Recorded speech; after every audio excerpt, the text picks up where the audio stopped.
lá esse metal, o ferro. E o que foi que aconteceu na história da humanidade quando se descobriu o metal ferro e a se trabalhar com ele? O domínio do povo que dominava, né, a manipulação desse metal, o ferro, sobre os outros povos que só conheciam o cobre, porque o ferro é mais resistente do que o cobre. E entre espadas de cobre e espadas de ferro, quem é que vai prevalecer? O ferro. É por essa razão que um dos povos mais difíceis de se vencer pelos filhos de Israel na terra de Canaã, um dos povos, né, ou o povo mais difícil foram os filisteus. Por quê? Porque os filisteus dominavam a cultura do ferro. As espadas dos filisteus eram espadas de ferro, as adagas, certo? As ferramentas, né, ou as armas de guerra eram de ferro. Sim, pode, não é? Isso, só que isso não está diretamente, está nas entrelinhas. Os filisteus dominavam a cultura do ferro. Eles detinham conhecimento sobre a manipulação do ferro. Por isso eles eram tão difíceis de serem vencidos. Ok? E quem vai dominar totalmente sobre os filisteus é quem? Davi. E vamos nos lembrar que Davi, fugindo da ira de Saul, ele vai se refugiar aonde? Na terra dos filisteus. E lá ele vai conhecer o quê? A cultura do ferro, a trabalhar com o ferro. E vai ser Davi que vai vencer os filisteus quando ele se senta no trono de Israel e passa a governar. Ele já trazia consigo conhecimento da cultura do ferro. Isso está nas entrelinhas. Ok, queridos? E a história confirma isso. Quem detém o poder tecnológico, detém também o domínio. Por que é que os Estados Unidos da América é a nação, vamos dizer assim, a maior potência do mundo, a nação mais forte do mundo? Porque é esta nação que detém o conhecimento tecnológico de armas de guerra. E basicamente assim, praticamente todo o desenvolvimento tecnológico surgiu em decorrência da necessidade de se proteger e de conquistar. Foram as guerras que geraram essa necessidade de desenvolvimento da tecnologia.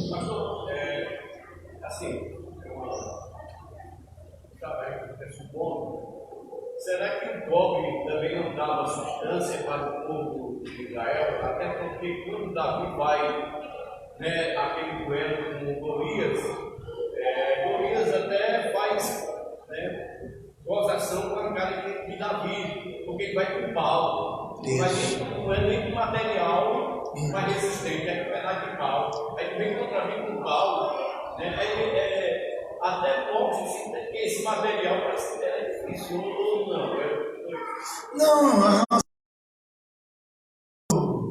Davi com Golias e por que Davi vai com pau, a razão era porque Davi era um pastor de ovelhas, ele não era um hábil guerreiro, ele não tinha habilidade com espada, não tinha habilidade com escudo.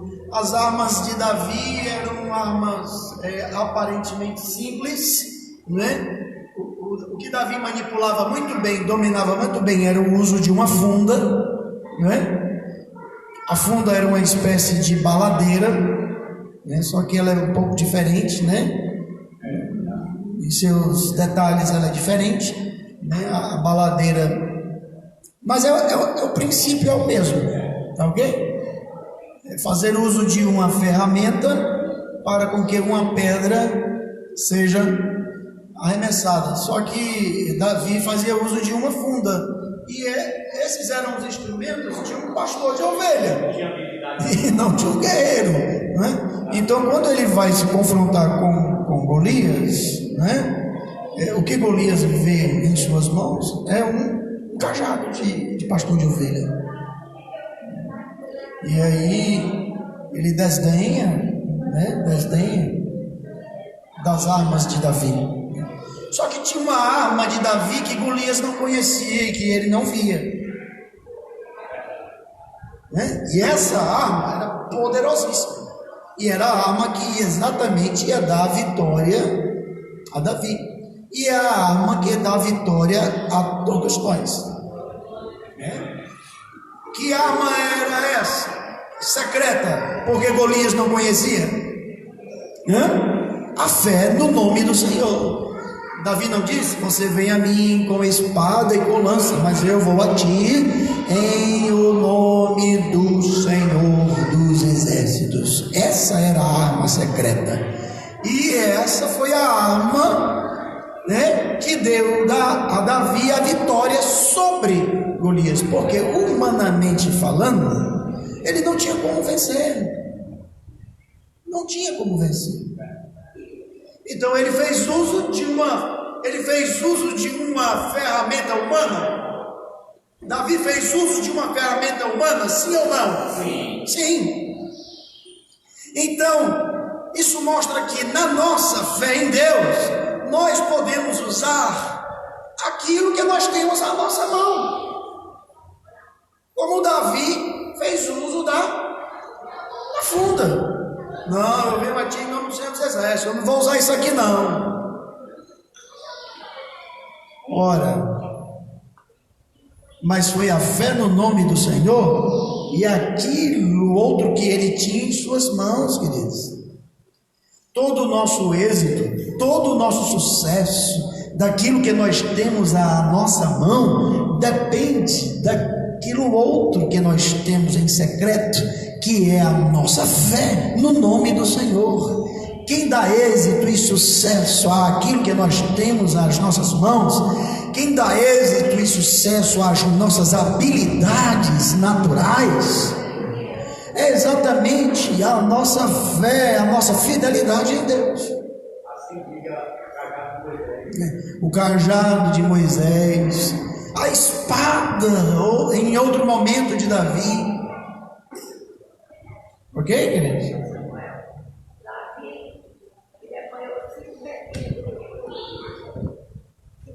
Sim, pegou 5 pedras. Sim, ele usou a funda e usou uma das 5 pedras que ele apanhou. Olha aí, olha a lição que Davi passa. Por que ele não pegou só uma? Ele não poderia ter pego só uma? Por que ele pegou 5? Isso fala de quê? Fala de quê, irmãos? De incredulidade? Será que Davi não estava confiando devidamente? Não é isso. Fala de quê, irmãos? Previdência. Se não for na primeira, será na segunda. Se não for na segunda, será na terceira. Rapaz, se nas 5 não for nenhuma, aí é por a vitória. 5, a funda e as pedras, não é? Mas ele tinha algo mais, ele tinha um alforje, ele tinha um depósito. O alforje era o depósito das pedras. Isso fala de um depósito que nós devemos ter. Previdência. Depósito. E a confiança no nome do Senhor acima de tudo. Ele vai dizer: se o Senhor não edificar a cidade, em vão. A gente está falando aqui de civilizações. Se o Senhor não edificar a cidade, em vão trabalham, né? Em vão vigia. Se o Senhor não guardar, em vão vigia a sentinela. Se o Senhor não edificar, né, a cidade, em vão trabalham aqueles que a constroem. Ok, queridos? Então, isso é muito importante. Fé no nome do Senhor, amém. Agora, Deus nos tem dado habilidades naturais, não é? Use. E tem outra coisa, né? Está vindo agora, e aí a gente está passando para os irmãos. Não estava no script aqui da lição, né? Mas o irmão Edson tocou, né? Tem uma coisa: Davi não estacionou e não se acomodou com a funda. Ele usou a funda quando ele só sabia usar a funda. Mas depois ele adquiriu a habilidade com a espada. E quando ele adquiriu a habilidade com a espada, ele não ia usar a funda. Ele vai usar o que agora? Quando ele ia às guerras, você acha que ele ia usar a funda? Então, cada arma para o seu devido momento. Isso dá lição de quê, irmãos? Cresçamos. Não estacione, não se acomode, né? Adquira novas habilidades. Você pode desenvolver. Deus já te deu o potencial de desenvolvimento. O desenvolvimento virá com a busca particular de cada um. Ok? Amém, queridos? Amém. Bom, se isso estiver servindo para alguém, né? Nesta manhã que está ouvindo a Escola Bíblica Dominical, que é acerca do início ou da origem das civilizações, receba, né? E Deus abençoe a sua vida. Mas a fé não opera com ociosidade, a fé opera com ação. É fé mais ação, fé mais ação, e ação com aquilo que está ao nosso alcance, com aquilo que está às nossas mãos. O que você sabe fazer?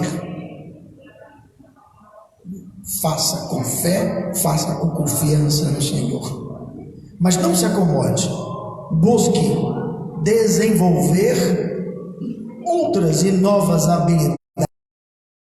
Já te deu esse potencial, essa faculdade, essa habilidade de crescer para avançar. Israel não estacionou na tecnologia do cobre. Ele precisa aprender a ter o domínio do ferro. Ok, queridos? E aí passou a usar o ferro como instrumento, né?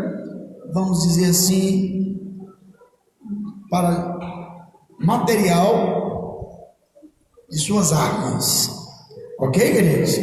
Então tudo isso, irmãos, está nas entrelinhas das narrativas bíblicas, para que a gente aprenda, tire lições e busque aplicar na nossa vida. Amém, queridos? Então vamos lá. Civilização é isso que temos visto, né? Ela não está na contramão de Deus. Antes, a civilização é um projeto de Deus. E o tópico 1.2 vai mostrar que o casamento é a base da civilização. E casamento aqui entre um homem e uma mulher, né? Que vai garantir a perpetuação da raça, da espécie humana. Ok, queridos? Então, esse é o casamento estabelecido pelo Criador. A união de um homem, né, com uma mulher para constituição de uma família. Então, o casamento ou a família é a base da civilização. Foi sempre assim e será assim, porque Deus estabeleceu desde o princípio. Ok, queridos? Muito bem, vamos lá. A civilização humana, ela teve início quando Adão recebeu Eva como esposa, né? O primeiro casal. A partir de Adão e Eva, não somente a família, mas também a nação, e depois aí o povo, e aí em seguida o Estado. Tornaram-se possíveis. O Estado vai ser a nação organizada em instituições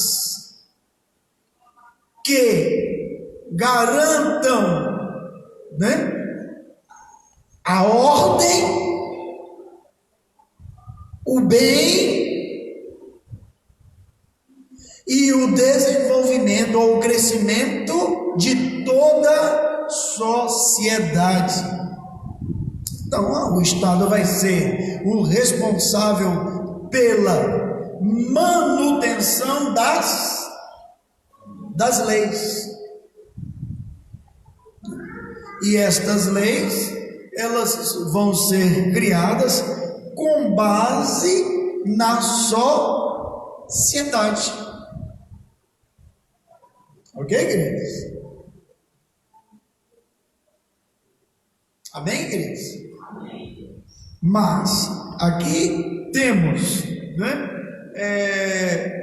a base da civilização, a família, o casamento. Portanto, segundo o parágrafo aqui do ponto 2, sem o casamento, cujo real modelo encontramos na Bíblia Sagrada, né, a civilização humana seria impossível. 2 homens e 2 mulheres não geram outro ser humano. E o resultado é o quê? Autodestruição. Já que não há geração de novas pessoas, né? Concepção de novas pessoas, o que é que vai acontecer? Morte, extinção da raça.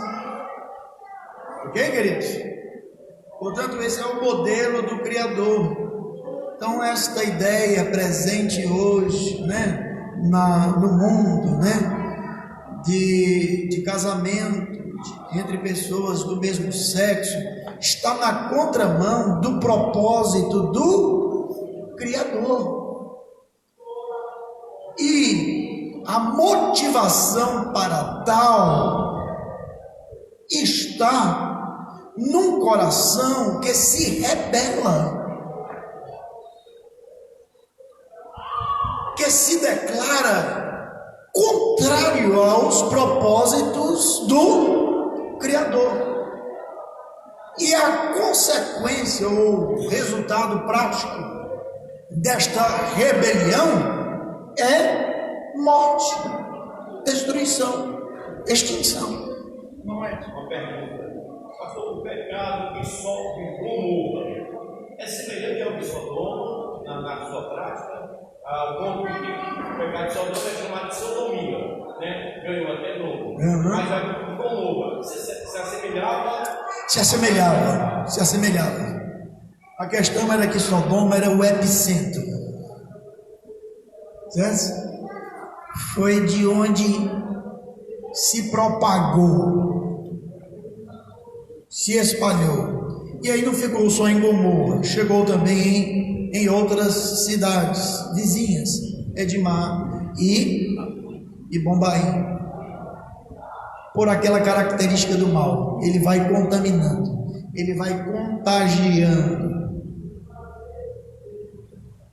Amém, queridos?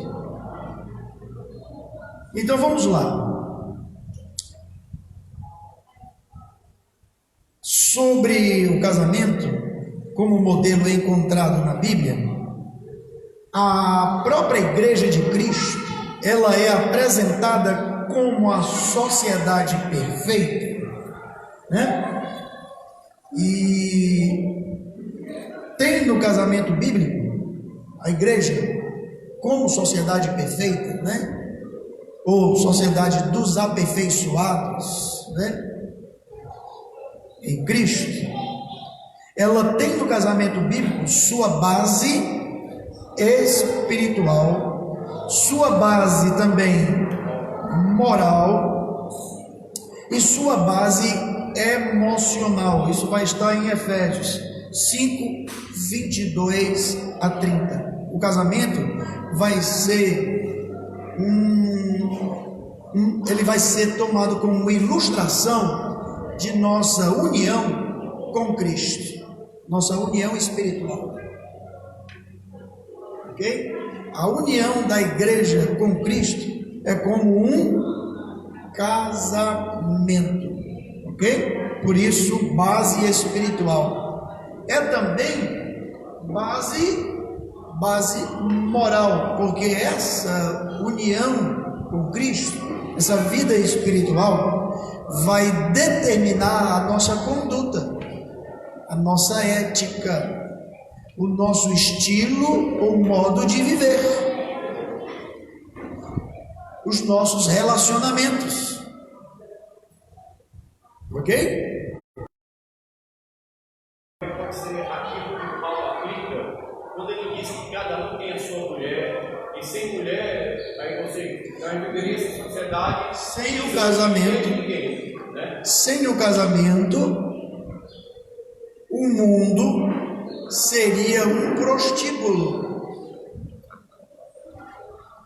O casamento, ele vai, né, conter a prostituição. Gente, acho que eu comentei isso em lições aqui anteriores, quando nós tratamos da sexualidade, né? Sem o casamento, o mundo viraria um prostíbulo global, ok? Porque o sexo faz parte, né, da nossa natureza humana. Porém, Deus determinou o casamento para, vamos dizer, alguns fins, para alguns propósitos, como a perpetuação da espécie e também o companheirismo. E vai ser o casamento que vai conter, né, a prostituição. E isso, logicamente, depois que o pecado entrou no mundo. É por meio do casamento, né, que os instintos sexuais eles são satisfeitos. Satisfazê-los, né, fora do casamento é visto na Escritura Sagrada como pecado. Aí vamos encontrar pecado de fornicação, que é a satisfação sexual entre solteiros. Adultério, satisfação sexual entre pessoas casadas, porém fora do matrimônio, fora do casamento. E a prostituição, que é a satisfação sexual para fins comerciais, financeiros, compra e venda.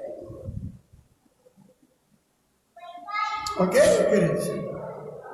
Então, no Novo Testamento, o apóstolo Paulo vai instruir a igreja que cada um tem a sua própria mulher para conter os seus instintos. E, logicamente, está implícito, tá? Que cada mulher tenha o seu marido para conter os seus instintos. Amém, queridos? Olha, essa questão do casamento, ela é tão séria, as pessoas hoje são tão levianas no tocante ao casamento. É tão fácil hoje casar e descasar e recasar de novo. É tão fácil.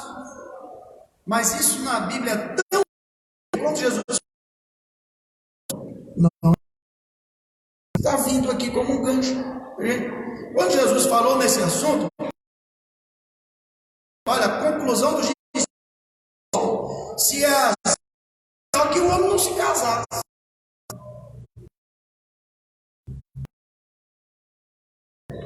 Não é brincadeira.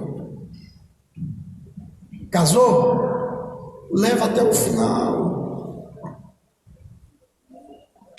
Leva até as últimas instâncias e consequências. Se é assim, era melhor que o homem não tocasse. Olha, não tocasse a mulher. É coisa séria. O casamento é visto algo seríssimo. Amém, queridos? E aí Jesus vai dizer, olha, nem todos têm esse dom. Nem todos. Portanto, a regra é o uso do sexo e a satisfação, não é? Da sexualidade. Agora, a palavra de Deus estabelece modelos para essa satisfação. E o modelo bíblico, o modelo de Deus para a satisfação dos instintos sexuais que são naturais, criados por Deus, né? O modelo de Deus é o casamento. Fora disso, fora do casamento, é invenção do coração humano. E o coração humano é não só imperfeito, ele é também falho. Surge daí a poligamia. Que é o casamento de um homem com várias mulheres. O modelo de Deus é a monogamia.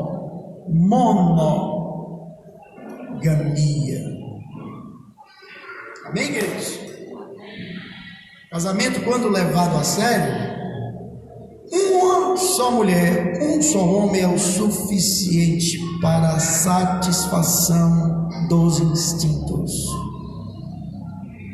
Que passa disso, eu vou usar as palavras de Jesus, é de procedência maligna. Não constrói, destrói. Amém? Mas foi só um gancho. Qual a diferença do casamento com o ajuntamento? É porque no ajuntamento não há a declaração, vamos dizer, pública, oficial, conforme a lei. Se uma pessoa, se um casal se casa no religioso, só no religioso, ele está junto ou ele está casado? Bom,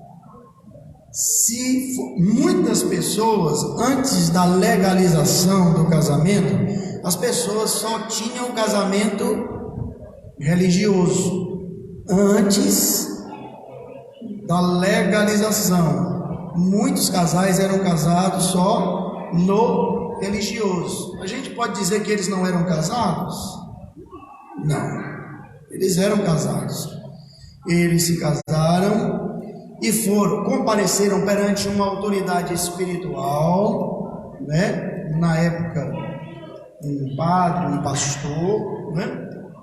E declararam se unirem com esta finalidade de constituir uma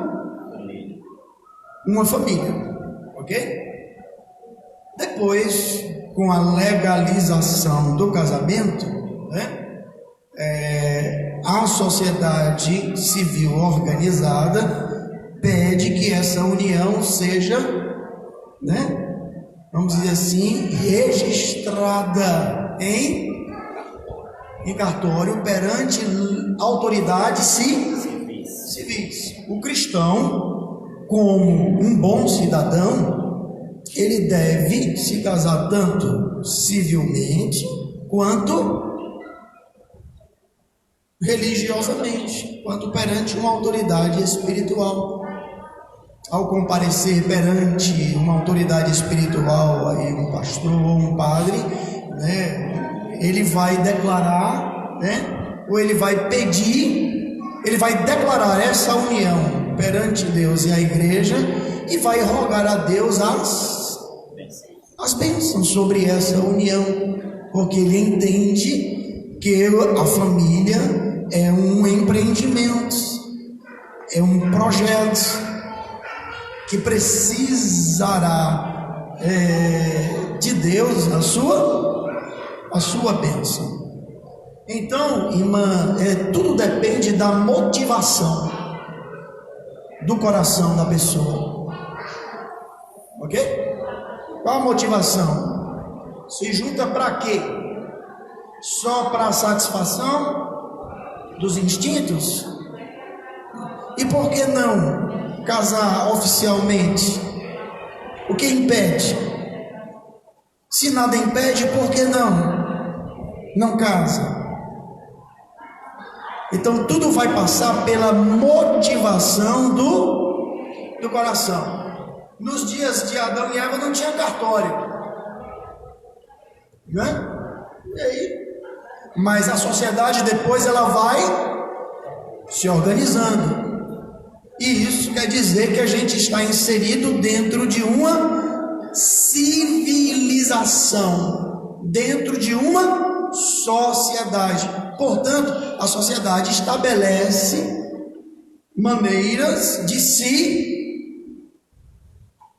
juntar, de se unir para fins de constituição de uma família, de um casamento.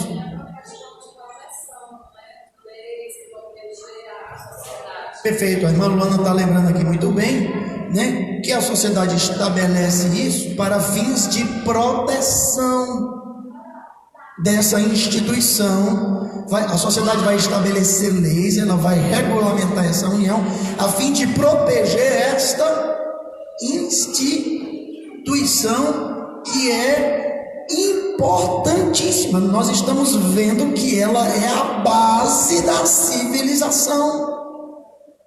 E essa instituição não pode estar naquilo que é vergonhoso, porque esta instituição em si, em sua essência, é honrosa. A Bíblia diz lá em Hebreus capítulo 13: digno de honra seja dentre todos vós o matrimônio. Então, o casamento é um estado honroso, ok? Não se casa de qualquer maneira. O casal cristão tem uma maneira recomendada de declarar esta decisão perante Deus e perante a igreja. Essa dificuldade de se encaixar em regras, você dá o orgulho do ser humano, querer ser livre. Sim, quem não se submete a regras, certo? É orgulhoso, é rebelde. A explicação, a justificação para isso, se não for a questão financeira, porque casamento hoje é caro, né? Se não for uma questão financeira, se não for uma limitação financeira, a explicação que nós encontramos é rebeldia. E a rebeldia é uma expressão do orgulho, portanto, orgulho e rebeldia. Coisas que não são recomendadas a quem já nasceu de novo, a quem foi regenerado pelo Espírito Santo, a quem foi chamado para servir a Deus, seguir a Cristo. Então é muito estranho quando um casal cristão não quer ser o exemplo, não quer dar o exemplo. E aí a gente questiona a motivação. Qual a motivação? Ok, queridos? Eu daria pai um pouquinho. A irmãzinha é casada com um cara que não é provedor, ele é um costume, recebe agressão física dentro de casa. E aí, a possibilidade desse casamento, com esses três conflitos? Cabe somente a ela. Cada um de nós temos os nossos limites. Até onde ela vai aguentar isso? Não sei. Cabe somente a ela. Mas o casamento não é a lição de hoje, né? Mas aí a gente tem que falar, né? O casamento tem o seu bônus, certo? Sua gratificação, ok? Mas também tem o seu ônus. E ninguém deve viver o casamento só querendo viver o lado do bônus, da gratificação. Tem o lado do ônus, né? E o lado do ônus é a provisão, certo? É a renúncia. Eu agora tenho alguém para dar satisfação, ok? Antes, mas não se preocupem, a gente não vive sem dar satisfação às pessoas, tá? Ninguém vive independente no sentido pleno e absoluto. Antes de me casar, eu dava satisfação a meu pai e a minha mãe. Agora, casado, eu dou satisfação à minha mulher. Quem foi que disse isso? Que eu não tenho que dar satisfação à minha mulher? Se ela me pergunta onde é que você estava, eu tenho que dizer onde era que eu estava. Estava fazendo o quê? Eu tenho que dizer o que era que eu estava fazendo. E a recíproca é verdadeira, tá? Isso é renúncia.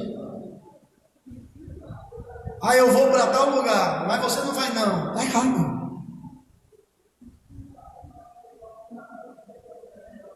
Ok? Quando Abraão saiu da terra de Ur dos Caldeus, ele levou junto a esposa. Ele já era casado. Mas Deus disse a ele: sai do meio da tua parentela, sai da tua terra, do meio da tua terra e da tua parentela, vai para uma terra que eu te mostrarei. Estava implícita na ordem a saída com Sara, com a família, com a mulher dele. Não era ele sozinho, não.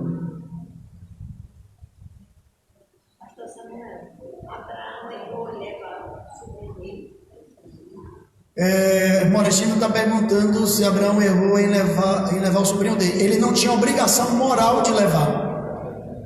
Ele não tinha obrigação moral de levar. Mas, se ele levou, certamente foi porque o sobrinho, né, naquele momento, e aí, eu não creio que Abraão errou em levar o sobrinho dele, não. Não acredito que ele tenha errado, não. Afinal de contas, a bênção de Deus, ela deve ser compartilhada. A bênção de Deus em nós, ela deve ser compartilhada. Agora, nenhum grau de parentesco deve ser embaraço, impedimento nas nossas vidas para o nosso serviço ao Senhor, para o nosso serviço a Deus. E aí, quando a presença de seu sobrinho na vida de Abraão se tornou um embaraço, ele facilmente se desprendeu, ok? E aí foi lá naquele episódio da confusão, do conflito entre os pastores de ovelhas de Abraão e de seu sobrinho Ló. Então, até onde não houvesse embaraço, não tinha nenhum problema, ok, queridos? Mas a ordem era sair da terra e do meio da parentela. Ora, os parentes não quiseram seguir a Abraão, mas teve um que resolveu ir e não foi impedido. Então, isso é um ponto de vista pessoal, particular. Não creio que Abraão tenha errado. Não, você não vai não. Por quê, meu tio? Por quê? Não, porque Deus só mandou. Não. Compartilhe das bênçãos de Deus com todos que queiram desfrutar. Com quem não, ninguém vai coagir, constranger, ninguém vai obrigar. Mas com quem quer, abençoe. Eu estava imaginando a questão de Ló, se ele não tivesse ido com Abraão. Me parece tudo assim que a gente vê na Bíblia, muitas vezes também. Ele tinha Abraão como exemplo. Sim. Até inclusive ele é apresentado como um homem temente a Deus também. Sim. Bom, e tudo isso parece que ele se espelhou em Abraão. Perfeito. Se caso ele fica com aquela parentela, eu acho que ele não tinha aquela força para dar um Se corrompido. Muito bem lembrado aí, irmão Edson.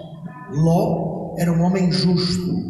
A Bíblia fala do justo Ló. E ele foi ganho por quem? Se Abraão não tem levado o seu sobrinho, teria ganhado? Quando os anjos vêm destruir as cidades, o que é que Abraão faz? Se põe a interceder. Abraão tinha alguma mágoa do sobrinho? Tinha alguma raiz de amargura no coração de Abraão?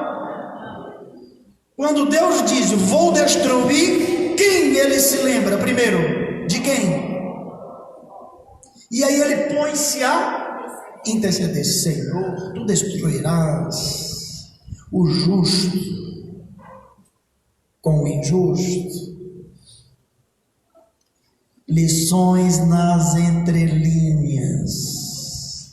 Você lê a história e muitas vezes não percebe isso. Abraão não tinha mágoa no coração, não tinha nenhuma raiz de amargura por conta de um conflito que aconteceu entre os pastores do rebanho dele e do rebanho do sobrinho. E até no conflito, mano, ele deu liberdade para Ló fazer a escolha, né?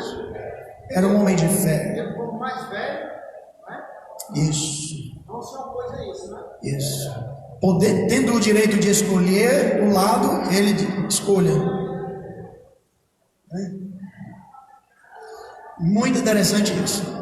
É lamentável, né? É lamentável. 11 horas, ok? Mas chegamos aqui, olha. Olha, tópico aqui, ponto 3, fechando aqui, a subsistência da civilização. A Bíblia Sagrada apresenta o trabalho não como um fim em si mesmo, mas como um meio à subsistência humana, né? O Salmo 128, que é o Salmo da família, diz que o homem que teme ao Senhor, ele será bem-aventurado, e uma das bênçãos desta bem-aventurança é que ele comerá do trabalho de suas mãos. Ele será feliz, feliz serás e te irá bem, ou seja, ele prosperará com o trabalho de suas mãos, ok? Então o trabalho não é um fim em si mesmo, mas ele é um meio para a nossa subsistência, né? O que isso significa? Né? A gente abre aqui um parênteses. Significa que aqueles que vivem para trabalhar, certo? Só para isso estão pecando do mesmo modo que aqueles que não trabalham de maneira nenhuma. Os extremos são perigosos, porque tem pessoas que fazem do trabalho o sentido e o propósito da vida deles, e eles só vivem para o trabalho. Isso é um dos extremos. O outro extremo é aquele que não trabalha, não faz coisa nenhuma, e o que a Bíblia reprova também claramente, diretamente: quem não trabalha, então não coma. Porém, devemos ver o propósito do trabalho, a subsistência. Por isso o ponto 3 diz que vai apresentar o trabalho como o meio de subsistência da civilização, ou das civilizações. E aí, pela Bíblia, quer o homem tivesse pecado, quer não poderia escapar ao trabalho, porque o trabalho foi antes da queda, tá? Deus deu ocupação para o ser humano antes do pecado, antes da queda, ok, queridos? Portanto, o trabalho é divino, o trabalho é de Deus, o trabalho abençoa, né? Infelizmente, nós fomos formados em uma cultura que viu o trabalho, que ainda vê o trabalho como um castigo. E aí, para o brasileiro, o pior dia na semana é a segunda-feira. Por quê? Tenho que trabalhar. O melhor dia na semana é a sexta-feira. Por quê? Amanhã não vou ter que trabalhar. Né? Nossa cultura, né, produziu em nós essa característica, essa marca. Ok? Só que isso tem os seus efeitos, as suas consequências. E aí, na ociosidade, há prosperidade, há crescimento, há desenvolvimento? Não há. No trabalho há. E aí a gente percebe, nações que valorizam o trabalho são nações prósperas. É lamentável isso. Muitos dos nossos irmãos, né, compatriotas, veem o trabalho como um castigo, como uma coisa má, como uma coisa ruim, tá? E aí vivem não para trabalhar, né? Não gostam de trabalhar. E aí vivem para uma coisa: vivem para se divertir, vivem para se entreter. E aí o entretenimento é muito forte na cultura brasileira. A diversão, o entretenimento. Só que alguém tem que pagar a conta, né? Por exemplo, esse período que nós estamos vivendo, a nação para quantos dias? Vamos lá, sábado, domingo, segunda, terça e quarta-feira. Porque muitos não vão trabalhar na quarta-feira. Então, é uma nação que valoriza o entretenimento, a diversão. Isso tem um custo? Tem.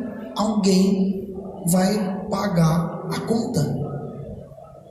Porque até para se divertir, tem que ter dinheiro para viajar, para comer. Alguém vai ter que pagar a conta. E quem não trabalha, vai ter alguém que vai pagar a conta por ele. Ok, queridos? Então a gente percebe que nações outras que valorizam o trabalho não são, por acaso, nações mais ricas. Ok, queridos? Então a gente chama a atenção para isso, para não cairmos nos extremos, no extremo de pessoas que só vivem para o trabalho e de pessoas que não valorizam o trabalho, né? E aí vivem na ociosidade, né? Vivem na ociosidade, e isso tem um custo, né? Os extremos têm um custo altíssimo. O que a Bíblia vai mostrar é o trabalho como um meio para a subsistência. É um meio, não é um fim, é um meio. Ok, meus irmãos? E a gente ficou no tópico 1, porque já são 8 horas da manhã. Mais uma vez, eu recomendo aos irmãos a lição, essa lição da Escola Bíblica, no canal YouTube, através do canal do pastor Aguinaldo Betti. Você vai poder ver todo o conteúdo, né? Já que ele é bem prático, bem objetivo, bem direto. Ele não se detém, né, em detalhes e em pormenores, e também não para tirar dúvidas, fazer esclarecimentos, né? Responder a perguntas dos irmãos. Louvado seja Deus. Que o Senhor abençoe a todos nós, e que possamos estar aqui à noite para celebrar ao Senhor, para cultuar o nosso Deus, louvando o seu santo nome. Amém.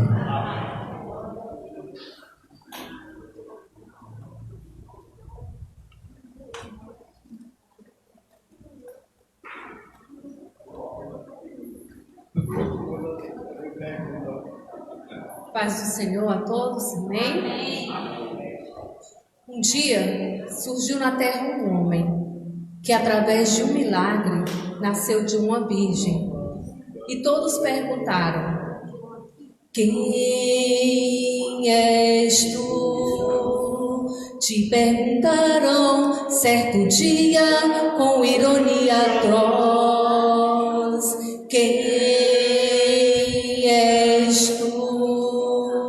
Que até os mortos nos sepulcros ouvem tua voz, a própria morte derrotaste, ó inacessível luz. Eu sei quem és o Filho de Deus, tu és Jesus, tu és o último, és o primeiro e de Judá, és o leão audaz, tu és Deus forte, conselheiro, Pai da eternidade e príncipe da paz, Pai da eternidade e príncipe da paz. Deste amor ao pobre homem que sofria muitas opressões. Cada vez que tu falavas, levantavas grandes multidões. Eternamente és o mesmo. Aleluia. Sei quem és excelsa luz. És o Filho de Deus. Tu és Jesus. Tu és o último. És o primeiro. E de Judá és o leão audaz, Deus forte, conselheiro, Pai da eternidade e príncipe da paz. Pai da eternidade e príncipe da paz. Amém. Louvado seja o nome do Senhor.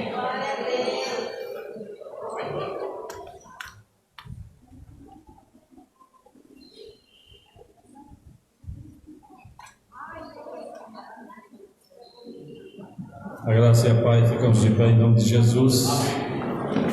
E as nações precisam é do Evangelho de salvação. Você aí que está conectado conosco, receba a alegria do Espírito Santo de Deus. E essa alegria não é passageira, é constante. Só quem tem é quem está na presença de Deus. Oremos.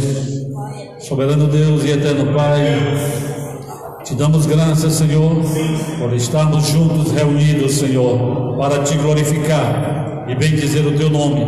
E nesta manhã, o Espírito Santo de Deus nos conduza sempre a estar ligado, conectado com a tua palavra, Senhor. E também intercedendo por aqueles, meu Pai, que se apartaram do aprisco, que aqueles que querem ter uma alegria passageira, e sabemos que na quarta-feira estarão tristes, estarão ali, Senhor, sofridos, querendo uma solução por esses dias que passaram, achando que a alegria se encontra no mundo, mas sabemos que a alegria está no Senhor. A alegria está no Senhor, e você hoje nesta manhã possa receber esta alegria, e que logo mais à tarde nós possamos aqui mais uma vez glorificar e bendizer o teu nome. Pai, abençoa o teu povo com livramento. Guarda, Senhor, poderosamente cada um deles, aonde quer que eles estejam. Abençoa aqueles que não puderem estar aqui, aqueles que estão viajando. Abençoa também, Senhor, todos que estão ligados conosco, que eles possam, Senhor, ser guardados, também protegidos por Ti. Assim, Pai, nós oramos e Te agradecemos por tudo, em nome de Cristo Jesus. Amém e amém. E a paz do Senhor seja.